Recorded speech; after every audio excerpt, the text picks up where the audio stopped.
episode of Two Geek Soup. I am John Vinalas, and today with me is my bosom chum, Rich Denius. Hey, John. All right. So now we have known each other at this point for, I think, more years than I would care to think about, like right off the top of my head here. It's over half. It's over 10 at least. Yeah. Yeah. 16 maybe. 16 years of friendship. I think it should be just about 16 because it was 2001 when we started college. And see, now what's funny to me is, like, and I know we've talked about this before, but my earliest memory of you is like a perception that I know that like some other people kind of shared, but that you claim is like totally impossible. And it is that of course you had like the crazy yellow, like spiky Super Saiyan hair. Like that is true. That we have photographic evidence of this. But my like earliest memory and like perception of you is that you were also wearing like a long dark trench coat. Happened occasionally, but it wasn't a normal thing. But yeah, I'm sure if you do it once, it sticks with you. Yeah. And that's that guy that. And so like right. My first thought, like the first time I saw you was like, I don't know about that guy. He looks like trouble. Now, right back at you. I'm sure that's true. My first impression of you is I've seen infomercials for kids on scooters at college campuses, and I thought, what dweeb is going to be cruising around college on a scooter? And then I met John Vinalas. And I'll tell you exactly what kind of dweeb. The kind of dweeb who likes to like have as much time as possible before class, and so like and would not cut leave everything in the dorm room before you leave for class. Right. And so I would cut it. Lock yourself out. Yeah. No, what? I don't know what you're talking about. That never happened. And so I would cut it as close as I could, and then like zip off to class on my orange Razor scooter with my matching orange glasses. Yeah, and matching orange hair and goatee. Yeah, actually, there's a lot to take in. I was at school, right, when I tried to dye my hair red to match my beard? That seems familiar.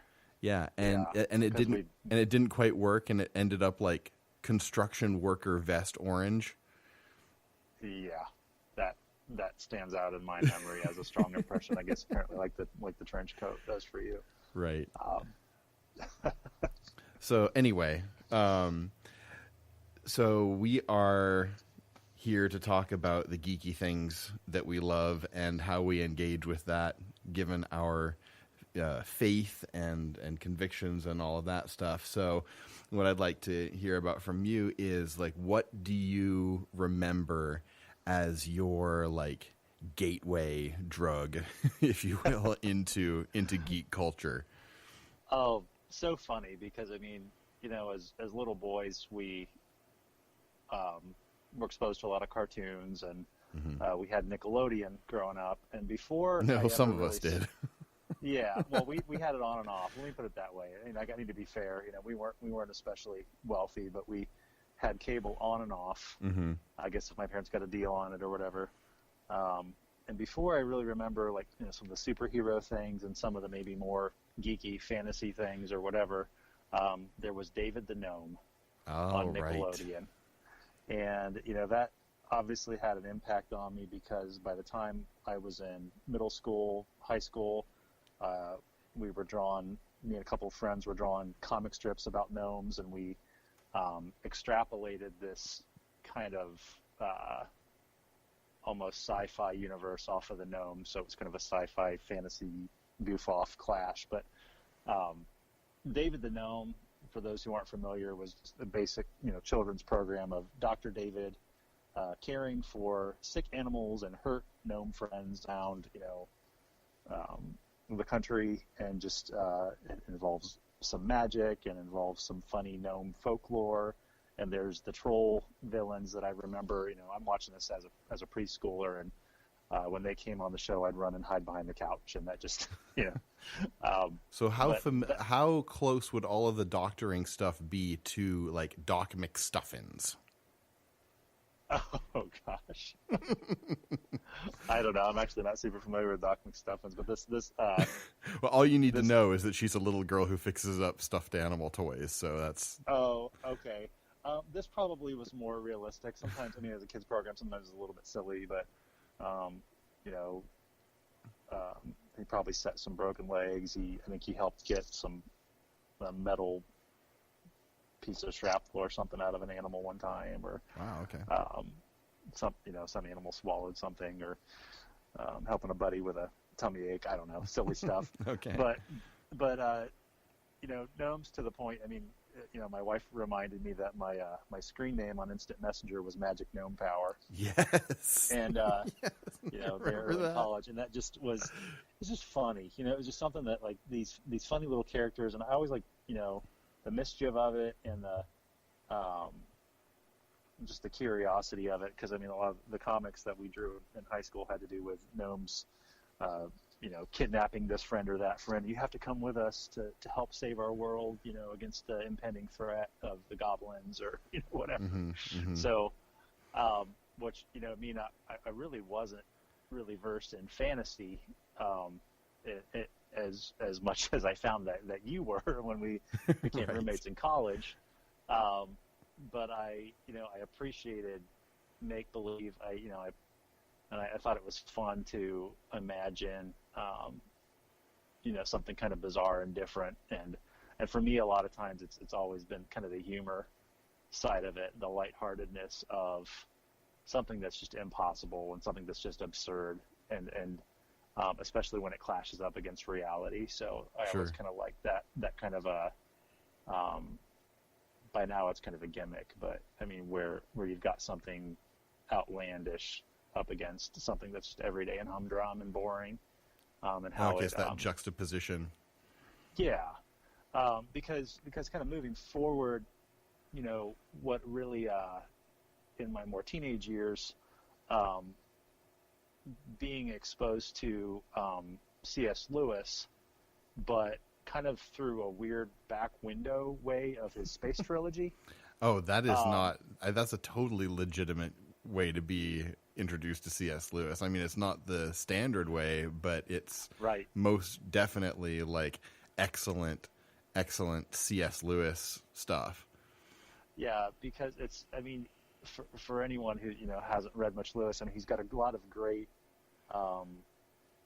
theologian type literature, which you can break it down to the simplest level. I mean, you can read it and you can digest it. Like a lot of it was radio programs, or Right. a talk that he's giving converted to a book. But I mean, he can communicate these grand truths and ideas and concepts and in such simple terms. But then also his fiction, where you see some of those ideas play out. And his space trilogy for me was just I found it in my grandma's garage. My grandma was a secretary at the church, and she had a lot of different random books. And I find these books, and they've got like the 60s covers on them with this bizarre art of like interplanetary travel stuff. And Sure. I'd always been a fan of Star Trek: The Next Generation. As a kid, staying up late with my mom, eating popcorn, drinking lemonade, and watching Star Trek. And before that, it was probably Quantum Leap or something. But what's funny to me about Quantum Leap is that I was my parents were away one night, and we had a babysitter, and probably just a commercial for the next episode of Quantum Leap came on, and I asked our babysitter, "What does quantum mean?" Yeah. And she was unable to explain it to me. It just sounds cool. You don't even, yeah. It really does sound cool. Like it's a word that like just totally like if you don't know it as a child, like you hear that word and it's like scientific and like fantastical, and like it promises so much in terms of like, especially in the context of that commercial, where obviously something really interesting is happening.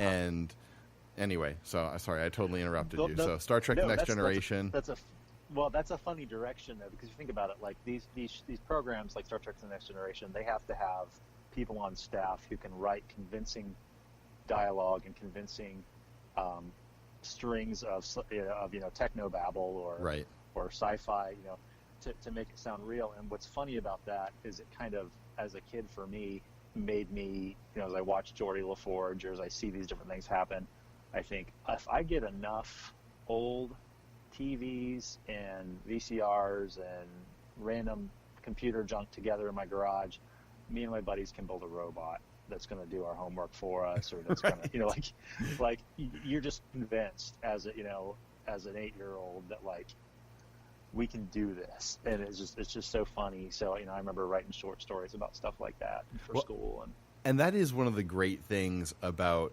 science fiction and sort of just the speculative literature in general. That whole genre of sci-fi and fantasy is the way that it just absolutely can ignite somebody's imagination, right? mm-hmm. Because right. You think about the kinds of technologies that are being developed right now today, Mm-hmm. and not even just today, but even like 8 years ago when the first iPhone came out. Like Right. I remember seeing one of the first commercials for an iPhone and all the different things it could do, because it was just you probably remember it. It was just a picture of somebody holding an iPhone and like doing like just different things, so just like with their finger on the screen. Right. And when Yeah, I saw that, I thought, holy crap, it's a pad from Star Trek: The Next Generation, because this is exactly how that technology was supposed to work. It was a touch screen that would rearrange itself for whatever task they were doing at that time. And that was amazing, yeah. exactly what we had there, and it was so amazing. Yeah, when I've never been a huge tech geek, which is funny because I work in IT, but like I've never really been like, oh, what's the latest gadget? Like I think it's fun, but that's not a geekery side that I've just kind of, I don't know, I kind of am the guy in the back like catching up. Okay, guys, what's going on? What's cool with this? I remember being a youth group leader at our church and the iPhones and all these things coming out, and I'm going, what in the world? And then trying to explain to these kids like, you've got a computer in your pocket. Like, you're like Penny from Inspector Gadget with your Apple Watch and your computer book, running around with Brain the dog saving the day. So, I mean, like, yeah, I can't get over that. I mean, I'm a big Back to the Future fan, so that Right. there's that element of like, wow, what direction will things go? And then the way generationally how, for us now in our 30s, it's like, okay, can we keep up with the trends? Like, are we going to feel old as it gets more and more different and more, more like what we thought of when we were kids, that like was just only something that we could imagine, or something we saw in Star Trek and we went, whoa, that's the future, that's far away, Yeah. And then it's like, oh, or it's here am I. And the other thing that's so funny to me about those environments and those worlds, Star Trek, everything looks so crisp and clean, and it's like I'm holding my iPhone in my dirty, SUV, and going like, well, I guess there's a little bit of Mad Max or something in there. I don't know what that's about. It's like it's never going to be crisp. Yeah, But that is a really interesting thing to see science fiction from, 40 or 50 years ago, and look at how they thought about the future, and now to be in that future that they were looking forward to, and seeing what actually has kind of happened, and what has absolutely what was totally fanciful on their part, and stuff that we wouldn't Right. even like be interested in having now at this point. Like, Sure. I remember seeing an article from like Scientific American from probably in the 1950s, and they were talking about the home of the future, and how everything's going to be made of plastic, and basically the housewife can just turn a hose on the